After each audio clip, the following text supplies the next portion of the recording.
you get a gravity potential hill, G hill, towards the negative charged end of the craft and a G well towards the positive. And so there'd be, in effect, a gravitational gradient created across it, which would tend to propel it forward. Well, I know that in '52 he put on a demonstration to the Office of Naval Research. It's kind of interesting that why would they end up classifying the whole project, his whole concept, a year later, if there wasn't this this approach to take him seriously. Well, I believe that there are many ways to create a gravitational effects, or at least the approaches I've heard of, are quite different. There's like various ways to skin the cat, I guess. Now, Brown was using high voltage charge, and it appears that that technology is used on the B-2. It involves using a maser. In this case, this would be a different approach than what Brown was doing. This is using microwaves to create pushes, to be able to push on a distant surface. This is a very well-known technology in the area of optics, and there's a lot of literature on it for use with lasers. But you find nothing in the area of microwaves, and I believe the reason is it's very highly classified because of its ability to be used for UFO propulsion. And the beauty of this is that the microwaves stay in the beam. They don't scatter out. That's the nature of it. So you pump up your beam, in effect, with energy, and it's not lost. It's like you're putting your energy into a tube. It's a resonator. And so, in effect, you could create a craft that's standing on poles. They in effect become like solid poles between the craft and the ground. And this is how for example, the TR-3B, there's some talk about this using anti-gravity technology, and it has three thrusters on the bottom. Well, this is what the thrusters would be. There have been triangular UFOs. The TR-3B is one of the triangular-shaped UFOs that we've heard about. The UFOs that may be of alien origin, disc-shaped, and some of them may be some that we have created ourselves, probably use this technology. You often see three domes underneath. I believe these are actually microwave transmitters for the beams. I think Robert Lazar has spoken about his experience with a few of these devices at Area 51. My first exposure to the discovery that this anti-gravity research was quite a big area, not talked about very much, but that it was a major endeavor by major aerospace corporations. This came from this report, Electrogravitic Systems, which I found very revealing. This is a photocopy. The way I came about this report, I was at the Library of Congress looking under gravitation to see if there was anything closely, remotely touching on the subject of electrogravitics, which I had at that time in 1985 just become acquainted with its existence through some articles about Townsend Brown. And there was only one card in the whole catalog which came close to this, and this was about this report. And interestingly, it was missing from the stacks, and they had to do a computer search, to see where could there be another one. And the fellow said, this must be a very rare report. He says, it's only in one other library in the whole US. And I said, where is that? He said, Wright-Patterson Air Force Base. So I went ahead and ordered it through an interlibrary loan request, and I was surprised that they actually sent the copy to me. It's actually this is red cardboard jacket, and it's bound to the side. And this was produced by a group called Aviation Studies International, which is kind of a think tank in London that produces intelligence reports. And they've been in existence they're still in existence, and this report was dated 1956. and it was basically trying to encourage the aircraft industry to develop Brown's technology, Townsend Brown's electrogravitics technology, with the idea of developing a Mach 3 fighter craft, or maybe even to commercialize it. So we, instead of taking jets, we will fly much faster with electrogravitics. And they did a survey of the aviation industry at that time, and they named some major aircraft companies. I have here in my book, Subquantum Kinetics, I take excerpts from this study and just name some companies. It says here Glenn Martin, with a former company name for Martin Marietta, which is now merged and has a different name. It says, Glenn Martin now feels ready to say in public that they are examining the unified field theory to see what can be done, and so on. Let's see. Then further on, it says here, companies studying the implications of gravitics are said in a new statement to include Glenn Martin, Convair, Sperry Rand, Sikorsky, Bell, Lear, and Clark Electronics. Among companies who have previously evinced interest include Lockheed Douglas and Hiller. And they were calling, the people who were writing this aviation studies report were calling for a Manhattan-style project to develop this, that this was going to change our whole aviation technology. Here, then later in Business Week magazine, they listed an impressive array of companies and institutions backing gravity research, just back in the 50s. And that included Martin, Grumman, Lockheed, Sperry Rand, so on. And also Hughes Aircraft should be added to the list. I do believe that we have technology presently developed in which would allow us to easily navigate the solar system with it. I wouldn't be surprised if we had bases on Mars and the Moon, and we're regularly going there with these kinds of craft. But let's say there was a Roswell crash, and it is said that the National Security Agency was formed to keep this all classified. Now, something like that is a very emotional experience when suddenly you're government officials and you realize that we've had that there is extraterrestrial life and they have this advanced technology. And when you become very emotional about something, one reaction is to hide it, and then to see how can we use this for ourselves. We've got to keep one step ahead of the other countries. At that time, we had Cold War with the Soviet Union. This was a rationale, was to use it for military purposes. You know, you can think back. Suppose the same thing happened 100 years ago at the time the automobile was developed.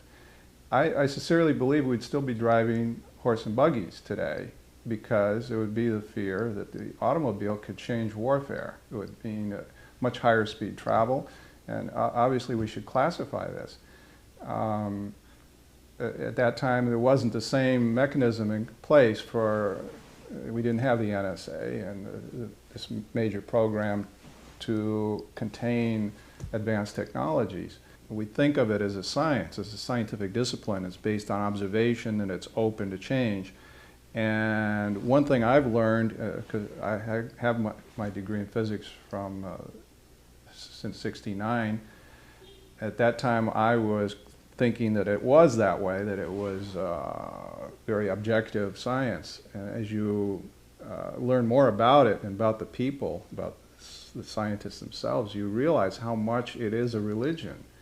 It's very closed it's resistive to changing its fundamental principles, like it has relativity as one foundation, the energy conservation laws and other key foundation, for example, in the patent office. Any chance of a new device coming that could help us to solve our energy crisis problem which has it's getting its energy from someplace that the patent examiner doesn't understand where it might be coming from, he immediately thinks, oh, this is in violation of the first law of thermodynamics, which is one of these principles the physicists have set up. Not thinking, well, maybe there is a source of energy that we just haven't discovered. Right now it doesn't necessarily fit into the physics framework. Instead of thinking that way, they immediately reject it, thinking, well, this fellow is a fraud, or he did his measurements wrong. And so it's almost like it's a very religious feeling where the examiners have ascribed to a certain belief system, and anything that challenges that, they will deny its existence. This was a case of a Canadian fellow that had developed a technology for producing enough power to power your house out of something about the size of a shoebox. It was a new way of wiring something up, so some sort of nonlinear device. And he was very open about it and publicizing it and trying to find investors to sell the rights. And as I understand the story, his house was one day surrounded by a SWAT team, and all his stuff was confiscated, and he was arrested on the grounds that he was harboring terrorist technology or weaponry. And he was released. If he signed something that he would not continue doing work in this area, and so now he's mowing lawns for a living. This is kind of a very lame excuse for suppressing this kind of thing. In my opinion, if they are really that frightened about these new technologies, they can always license them, just like you license radio stations or whatever, to keep tabs on it, how much power it produces for what purpose. And I think our current crisis with energy is important enough that this is the least they can do, instead of arresting people who are trying to help the world. The way I had concluded that B2 may be using the electrogravitics technology of Townsend Brown was through an article published in Aviation Week and Space Technology, and there were some black project engineers who had disclosed to the editor of the magazine about some black project technology that they were aware of.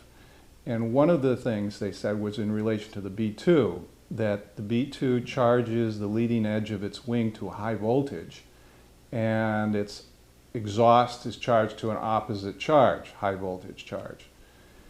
And they had given some explanations of how this would help, for example, soften the sonic boom if you charge the leading edge of the wing, which is true. In fact, it's one of the things that Brown had talked about. Also, the exhaust, they were saying how this helps cool the exhaust and disguise the signature, the infrared signature of the exhaust, which is also true. They didn't go further to explain the tie-in with electrogravitics. And that's the connection that I made. I realized that this was in effect a description of Townsend Brown's patented device, which looked something like this in his patent, which was issued in 1962, his electrokinetics patent. And he was proposing a disc-shaped craft that would use what he called flame jet generators.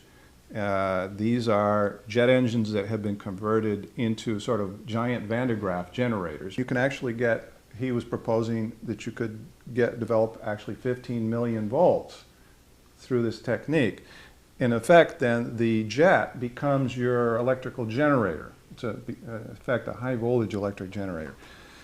And he was saying with that power, you are able to feed the positive side of the generator to the front of your craft and generate your ions, just like he was doing in those small disks that he was testing that were going hundreds of miles per hour. This is from subquantum kinetics, and it explains how a particle comes into being. Okay, because the reason I'm talking about this now is that subquantum kinetics allows for the possibility of materialization and dematerialization. Now, but if you were to be able to raise this G well, so this supercritical region, this fertile region, disappeared, this particle theoretically would dematerialize, would go back to the vacuum condition. In relation to technology of spacecraft, advanced technology, there's stories of how craft can actually dematerialize visually. And so my theory about this is that they're able to affect the gravity field of the craft and cause this. This is within the context of subquantum kinetics, is how I would think it would occur, is that they are able to make the craft lighter, in effect, like raise the gravity potential to make a G hill there. And the waves that form the particles would diminish, go more towards the vacuum state. There appears to be a process where the American Physical Society spokesman, Robert Park, makes fun of the new technology on his website, making sort of sarcastic comments about it, or pointing out how it breaks certain laws of physics that are their codes of what they believe is valid, and in effect creating the impression that this is a fraudulent idea, that somebody's doing something illegal to be trying to sell this idea or patent it.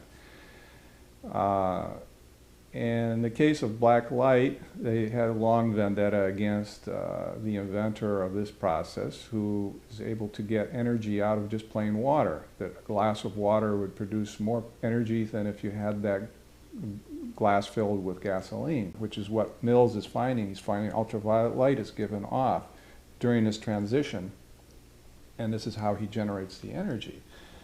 And he has a catalyst that's able to release this energy. Well, he has made some patents on this, and just as the one patent on this was about to issue, it had been actually announced in the Patent Gazette and was formally going to issue in a week or two,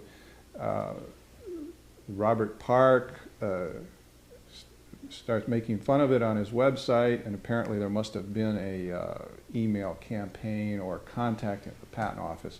It embarrassed the patent office, and they pulled the patent, which is really illegal what they did, to withdraw a patent after it had been already approved to be issued. Because according to patent law, you're only an invention is allowed to be patented if it works, and if it's something new. It can work and break the laws of physics as physicists know it, and it still has the right to be patented. Time and again, technology has driven physics theory. Physics theory tends to be restraining on technological advancement, because all you would come up with is the ideas that your theory happened to predict. Now, if that was the case, our technological advance would slow to a halt. So the system, fortunately, our patent system is set up to allow us to go beyond the laws of physics to patent things that work. Now, what the Patent Office in its current approach is, it's actually breaking the law. It's trying to make happy the physicists who are with American Physical Society, to keep them in power with their ideas, you might say, and withhold from public use good inventions that could solve our problems, like the energy crisis. And, Blacklight Power, the company that has this invention, is not taking this lightly, and they have initiated a court suit. And I think very strong possibility they're going to win this case. But you see, this is not an isolated case. There's a whole pattern of this going on at the Patent Office. I personally know, because I was at the Patent Office for about a year, and I know some people there, and I know some of the things that were going on. And for example, there was somebody I know who issued a patent on a process of sending signals faster than the speed of light. This was then made fun of by Robert Park on his website. Through their connections, they had this posted somewhere as the most ridiculous patent of the year award, this sort of thing.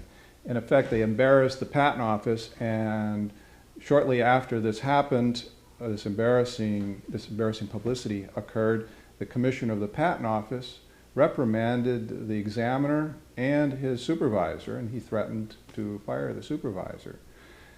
So in effect, trying to satisfy this lobby group, that's all you can call it, it's a lobby group, it's outside the government, that has undue influence on the patent office and shouldn't really be allowed to. I mean, they can say what they want, it's freedom of speech, but for the patent office to do their bidding instead of following a law, that is illegal. You could argue just on the basis of viewing physics as a religion, in a way, a belief system, that anything that challenges their belief system they're going to oppose, and they don't care if it's something that's going to help society, because it would make them look like fools that, geez, they can't explain this, and maybe their theories are wrong. People are going to start wondering, why do we send our children to colleges? Why are these university professors getting funded to build huge accelerators, which, for what purpose? You know, why do we spend billions of dollars on the super collider in Texas? And so there obviously must be a monetary connection here, where they're trying to protect their butts for funding too. And it's self-interest, you know, and heck with the rest of the world. You know, let global warming happen. If it doesn't fit into our physics box, that's too bad. In effect, these new technologies, new energy technologies, for example, are the underdog, you have to admit it. They don't fit into the paradigm that is currently taught and believed, and so they are left out of getting the funding to be developed or to get their patents, even to the point that they're breaking the law to prevent them from their patents from being issued.